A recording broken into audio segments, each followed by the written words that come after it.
जाओ कांजी, तुम्हारी लड़ाई तो तुम्हारे भगवान से थी ना। Silence please. तो हमें यहाँ क्यों बुलाया है? मौलवी साहब, किस धर्म के भगवान की परमिशन की वजह से ये भूकंप आया था, या वो सुनामी आई थी, या कौन सी कुदरती आफत आई थी, वो मैं कैसे बता सकता हूँ? ये तो आप लोगों का डिपार्टमेंट है ना। जज साहब, ये लोग एवरी डे ऊपर वाले के टच में रहते, सुबह शाम बात होती ही रहती है, तो आपस में तय करके बता दीजिए वो किस धर्म का ऊपर वाला था जिसने काम किया। हमारा ईश्वर हमारे धर्म के मनुष्य का अहित क्यों करेगा? God will never do such a thing. Silence, please. He loves his children. Please maintain तो क्या हमारा silence. अल्लाह नफरत करता है उनके बंदों से? रिलैक्स। अपनी जगह पर बैठ जाइए। इतने सारे केसेस को स्टडी करने के लिए इस कोर्ट को कुछ और वक्त चाहिए। इस मुकदमे से ताल्लुक रखने वाला कोई भी शख्स देश से बाहर नहीं जा सकेगा। क्या? The court is adjourned.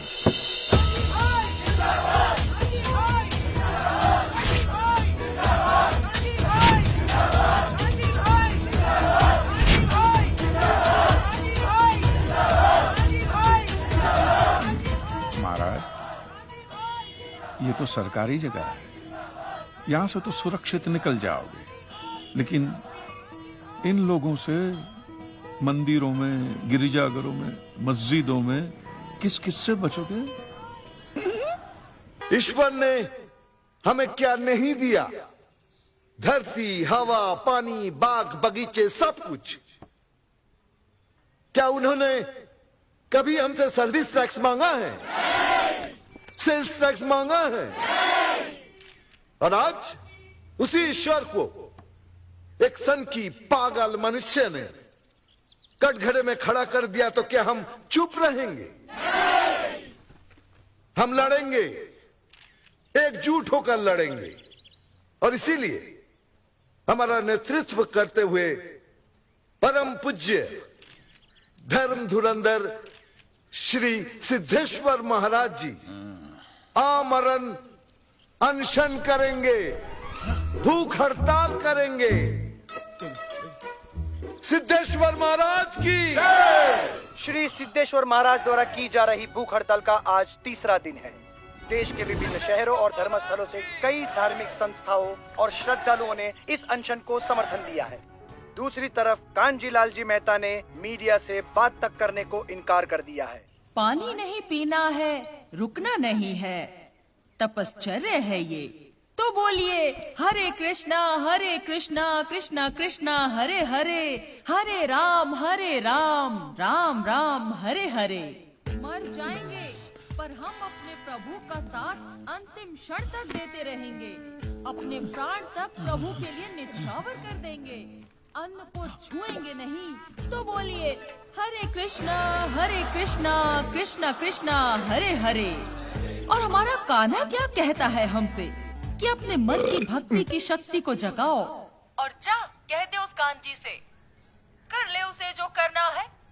हम तो हमारे कान्हा की धुन में यूं ही मग्न रहेंगे। ये साले कांजी कांजी बोल के मेरा नाम खराब कर रहे हैं। मेरा भी कर रहे हैं वो लोग। तेरा इससे क्या लेने देना रे?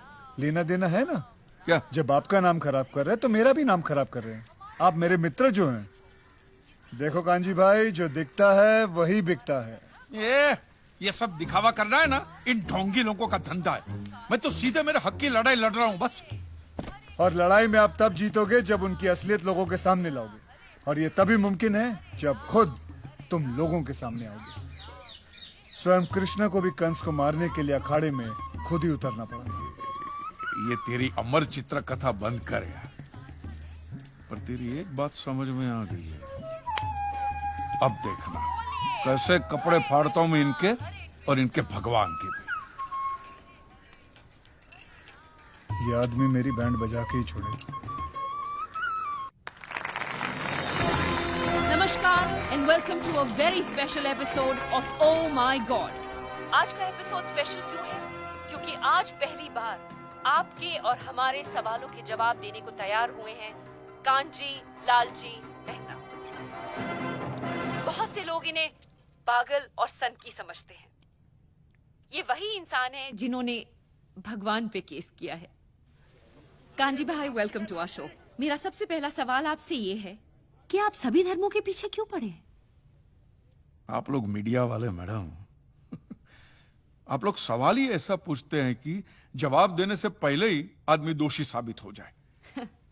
मैं सब धर्मों का आदर करता हूं और किसी भी धर्म में मानता नहीं। ये आदमी कभी नहीं सुधरेगा। और अगर भगवान है तो मेरे सारे सवालों का जवाब देंगे। उतना ही नहीं, वो मेरी लड़ाई में शामिल भी होंगे। वो कैसे?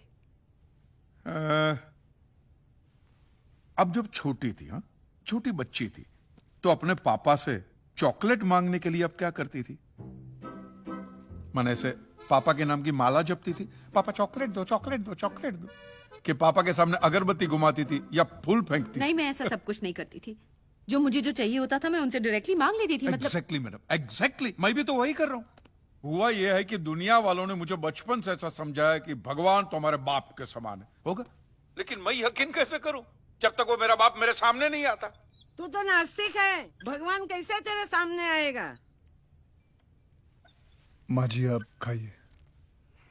कांची भाई, वैसे तो मैं भी मानता हूँ कि भगवान हमारे पिता समान है। हाँ। तो क्या वो मेरे सामने आएंगे? आप ये मंदिर मूर्ति वगैरह में मानते हैं? हाँ, मानता हूँ। तो वो तुम्हारे सामने नहीं आएंगे। लेकिन क्यों?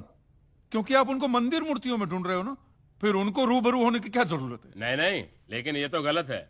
भगवान तो होता ही है। 2 साल से मुझे अच्छी नौकरी नहीं मिल रही थी। मैंने मन्नत मांगी कि मुझे अच्छी नौकरी मिल जाएगी तो मैं अपने बाल अर्पण करके आऊंगा, और देखो मुझे नौकरी मिल गई। ओहो, पूरे के पूरे अर्पण कर दिए। अच्छा, आप जरा सोचिए, आप सुबह सुबह तैयार होकर फर्स्ट क्लास ऑफिस के लिए निकलते, काम के लिए निकलते, और जैसे आप घर का दरवाजा खोलते हैं सामने बालों का ढेर पड़ा हुआ है। काले बाल, सफेद बाल, कुछ डैंड्रफ वाले बाल, कुछ ऐसे जूं वाले बाल, हर किस्म के बालों का बूफे लगा हुआ है। तो मुझे बताइए आपको कैसा लगेगा? मुझे बिल्कुल ही अच्छा नहीं लगेगा, है ना? तो सोचो भगवान को कितना बुरा लगता होगा। है? भगवान ने दरवाजा खोला कि बाल बाल बाल बाल। ये कांजी भाई लॉजिक तो सही इस्तेमाल करते हैं। आपको पता है इन बालों का क्या होता है? धंधा होता है, बिजनेस होता है। ये बाल अमेरिका, लंदन, ऐसे विदेशों में बेचे जाते हैं। इन शॉर्ट, आपकी श्रद्धा का वहां धंधा होता है। इवन सरिया पेसरा बंदे में दम है यार। लेकिन उन पैसों से स्कूल, अनाथ आश्रम, अस्पताल, चैरिटेबल ट्रस्ट चलते हैं। उससे भी आपको दिक्कत है? ये तो ऐसी बात होगी, जो गुटखा बेचता है वही कैंसर की हॉस्पिटल खोलता है। और मैडम ये सब चलाना ही पड़ेगा, क्योंकि ये सारा पैसा ब्लैक का आता है। इसका अगर आपने व्हाइट में कोई ट्रांजैक्शन नहीं दिखा तो इनकम टैक्स वाले आपका गला दबा के जेल में डाल देवे। मुझे प्रॉब्लम है इनके पैसे निकालने के तरीकों से। जिस तरह वो माफिया वाले गन दिखा के डराते, ये लोग भगवान दिखा के डराते। That's a good one. आपके बच्चे की कुंडली बहुत खराब है, वो मांगलिक है, उसको काल सर्प योग है, शनि का साया है, मंगल की माया है। क्या है ये? वो बेचारा अभी अभी तो पैदा हुआ, उसको सांस तो लेने दो। फिर इस सब के इलाज के लिए वो लोग पूजा पाठ की बंदूकें निकालते हैं, और जीते जी तो छोड़िए, ये आपको अगले जन्म के लिए भी डराते हैं। हाँ, कि अगर इस जन्म में आपने ये किया तो अगले जन्म में कुत्ते बनोगे, या अगर ये किया तो कीड़े बनोगे, मकोड़े बनोगे, नर्क में जाओगे। और फिर तो नर्क का पूरा मेनू कार्ड भी पड़ता है कि आपको वहां कांटों के बिस्तर पे सुलाया जाएगा, आग के दरिया में झोंका जाएगा, गर्मा गर्म तेल में फ्राई किया जाएगा। मैं आदमी हूं कि पकोड़ा हूं?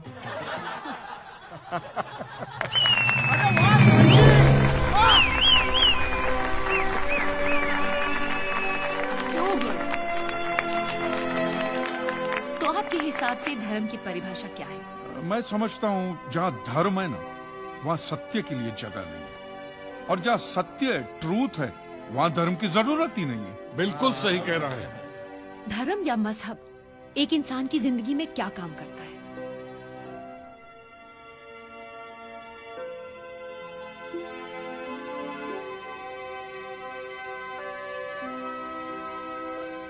मेरे हिसाब से तो एक ही काम करता है मैडम, या तो वो इंसान को बेबस बनाता है या फिर आतंकवादी।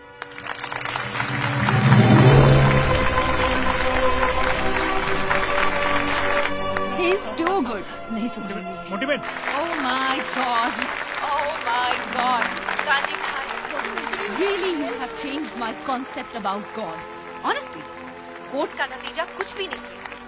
आज की युवा पीढ़ी, युवा क्या, हर पीढ़ी को आप जैसी सोच की जरूरत है। I applaud you. Hey guys, he's my father.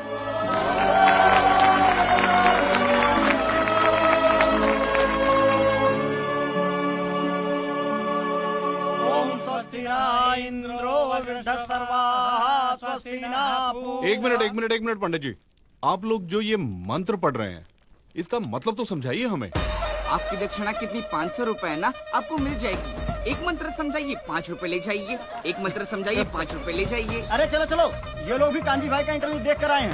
चलिए यहाँ, चलिए।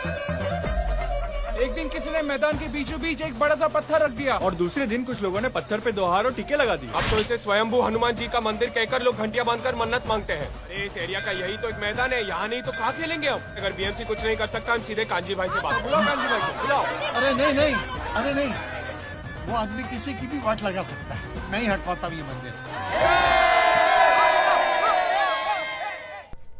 आपकी ये मंदिर वाली जो जगह है वो कितने एकड़ में फैली हुई है?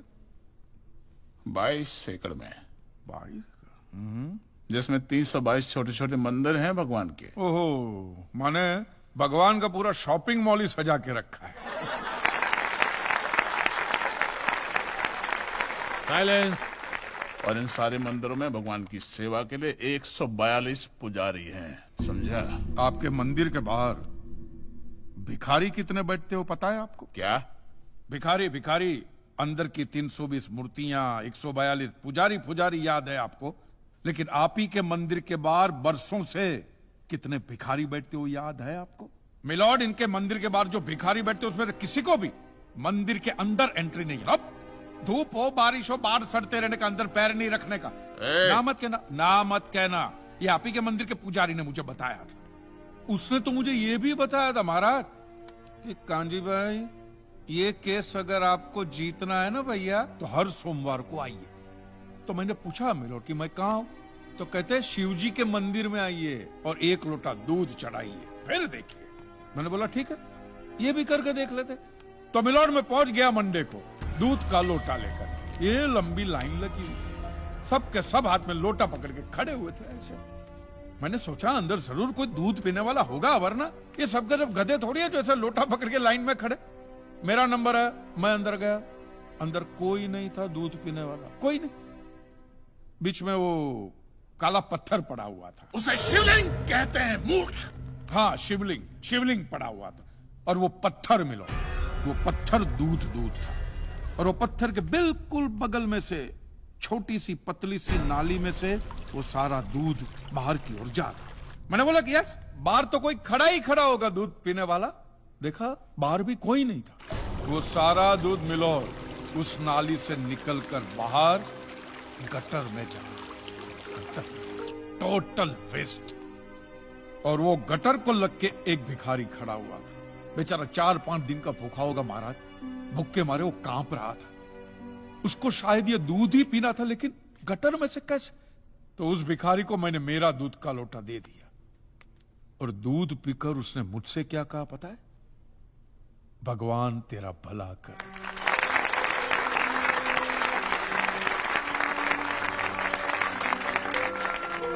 तो मंदिर में आने वाले एक एक इंसान वो पत्थर पे दूध डालने के बजाय किसी गरीब के पेट में डाले ना, तो सबसे ज्यादा पुण्य मिलेगा।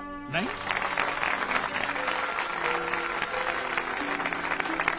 और हाँ मौलवी साहब, किसी दरगाह पे फूलों की चादर उड़ाने के बजाय किसी नंगे फकीर के बदन पे कपड़ों की चादर उड़ाई जाए ना, तो अल्लाह को बहुत खुशी मिलेगी।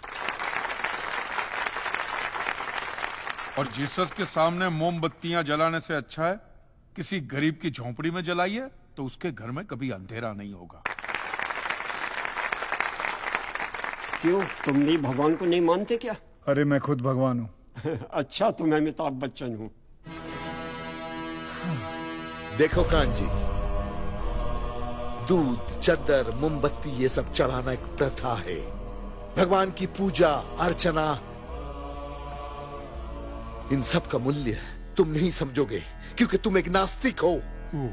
जगत की मोह माया से तुम अभी तक मुक्त नहीं हुए। आप तो हो गए हो ना, आप तो बिल्कुल मोक्ष के दरवाजे पे खड़े हो। तो ये जो रीति रिवाज के नाम पे ढोंग चलते, उनको बंद करवाइए ना महाराज। शनिवार को हनुमान जी की मूर्ति पे कितना तेल बर्बाद होता है पता है आपको? लोग 2 रुपये के 5 रुपए के सिक्के यूं यूं यूं करके मूर्ति पे चिपकाते हैं। हनुमान जी इन सारे चिल्लर का क्या करेंगे? कांजी भाई बिल्कुल ठीक कह रहे हैं। साईं बाबा अपनी पूरी जिंदगी गरीबों के लिए और गरीबी में जिए। जब तक वो जिंदा रहे तेल की एक एक बूंद के लिए दर बदर भटकते रहे, और आज उनके मरने के बाद उनके लिए करोड़ों का सिंहासन, सोने का मुकुट, किसके लिए बताइए? महाराज एक बात बताइए, जो भी भक्त भगवान की श्रद्धा से सच्चे दिल से भक्ति करता है, उस पर तो उस परम कृपालु की कृपा दृष्टि रहती है ना? रहती है ना? आया ना? तो चलिए महाराज, मुझे यह बताइए कि अमरनाथ और वैष्णो देवी की यात्रा पे जाती हुई बस नीचे खाई में क्यों गिर जाती है? वो तो भगवान की भक्ति के लिए जा रहे थे, श्रद्धा से भजन गाते गाते जा रहे थे, तो भगवान ने डायरेक्टली उनको ऊपर बुला लिया। और आप मुझे एक गाड़ी ऐसी बताइए जिसका एक्सीडेंट हुआ हो और जिसके अंदर भगवान की मूर्ति या फोटोग्राफ ना हो। बताइए बताइए। I object my Lord. From day one ये आदमी बातों को यूं यूं गोल गोल घुमा रहा है। मिस्टर कांजी, ये कोई डिबेट नहीं है अच्छे बुरे की, ये कोर्ट है और यहां प्रूफ चलता है, और हमारे पास प्रूफ है, इंश्योरेंस पेपर्स पर आपके सिग्नेचर्स। इसलिए लीगली आपको कोई हक नहीं बनता इंश्योरेंस कंपनी से पैसे मांगने और जहां तक हमारा प्रश्न है, बीमा कंपनी के नियमों को हम नहीं मानते। अगर उन्होंने लिख दिया कि भूकंप जज साहब ने करवाया है, तो क्या जज साहब पैसे देंगे? इसी तरह पॉलिसी में भगवान का नाम लिख देने से भगवान पैसे देने के लिए प्रतिबद्ध नहीं होते। अगर आप चाहते कि भगवान आपके पैसे लौटा दे, तो ये प्रूफ करो कि ये भूकंप भगवान ने किया है। किया ही है ना? इन राइटिंग है, कहीं लिखा हुआ तुम्हारे पास है? Any proof? मिलॉर्ड, ये mister kanji, court of law में सिर्फ दलीलों पर फैसले नहीं होते। आपकी दलीलें, आपके आर्गुमेंट्स आम जनता के लिए कितने भी वैलिड क्यों ना हो, लेकिन अगर आप उन्हें साबित नहीं कर सकते हैं तो उनका कोई मतलब नहीं। आपके पास कोई सबूत है?